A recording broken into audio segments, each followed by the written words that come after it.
So do you want heavy and accurate, or fast maneuverability, a little bit less accurate? Decisions. One of the most often questions that I'm asked in a lot of my pictures and videos is what type of tripod is that?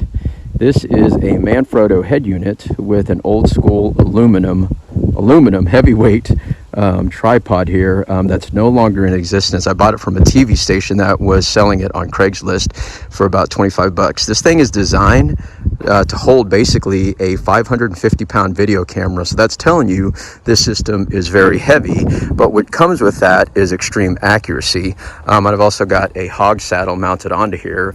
I'll show you how I carry this because some of you guys ask, how do I carry this thing around? This is not fun to carry around by any sense of the imagination. If I know I'm going to be traveling less than 1,000 yards, I will basically man this around. But I've had this for a long time, probably for the last 5-10 years, especially when I started getting into Missouri and precision long-range shooting out there. A lot of y'all are familiar. This is the Jim Shockey Gen 3 Primos trigger stick here. I really like this one because of its quick. Look at this. You could basically break this thing down and adjust it really quickly. And I really like this one if I know I'm going to be spotting and stalking a long range. So if you look at the difference just between these two, this is made out of some kind of carbon. It's very light, but also what comes with that is a lot of moving around, which can tend to less accuracy, and I'll show you that through my FLIR here. And this just doesn't move. I mean, it is solid. It's aluminum, so it's not going to move. It's a very solid base. So what I'm going to do, since ammo is limited, I'm going to sight in. I've actually sighted in. I'm going to take 2 shots with this at 100 yards at steel, and then I'm going to take 2 shots with this and show you the difference. And then I'm going to show you guys how I carry this around while I'm in field. Hopefully you guys can hear me through this wind. I'm going to aim at the top portion, the top half of that steel target. That's a 10-inch circle at 100 yards. And I'm going to show you that when I'm shooting this, I stand like I do if I'm laying prone. I basically keep my hips squared straight to the target, and I line up like I do if I'm shooting prone. And I just get onto this and I adjust forward as needed. Let me go ahead and get the record button on here. I'm going to keep this on what I typically shoot, which is a 6x zoom, and then I'm going to advance it. Let me go ahead and start recording here. All right, I want to show you. Oh yeah, and I also sling my arm, put it through here, come through here, and I've got a finger stop right up here. And when I'm shooting precision, I don't actually use my trigger finger, I use my middle finger. And this is an old trick that somebody showed me. Since I know you're going to ask, I'm going to show you what I'm talking about when I'm shooting with my middle finger. I put my thumb against there as rest. I put my index finger against there as also a stop. And then I basically rest my middle finger on the trigger, just like that. Give it that slight little tap. So let me hold this for a couple of seconds on the target at 6x zoom. Watch how stable this is.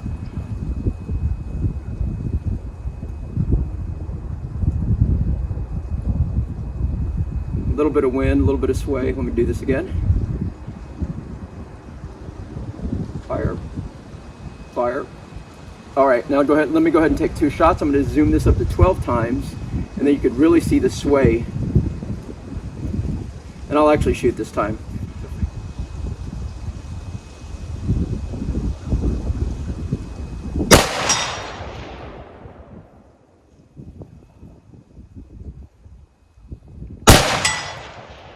All right, let me move to the trigger stick now. This is how easy this is to set up here.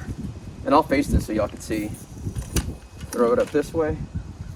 And I don't put my hog saddle on here. I've got it pretty much mounted the same way. Where it's on this, I take this strap here and throw it on like so. And get back to this position over here. And I do like the adjustability of this tripod. And I'm going to square up like I do typically, and I'll adjust this up and down. That's actually a good height. All right, arm around the sling. All right, let me go ahead and record here at 6x zoom. All right, let me hold this as still as I possibly can.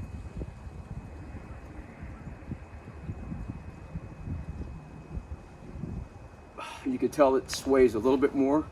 Let me try to hold that a little bit tighter.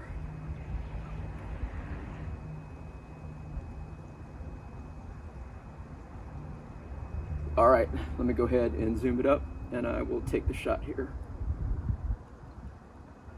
All right, here we are at 12 times zoom. Let me hold this a second.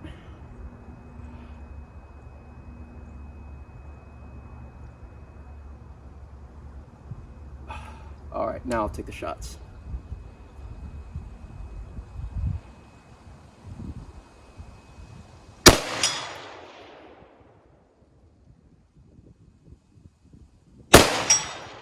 Felt good. Both of those shots felt really good. And what I like about the collapsibility of this one is I literally carry it in field, just like this. Just throw it over my shoulder, and we're good to go. And I'll also show you how I do this with the this big boy over here. Same concept. Mount this down.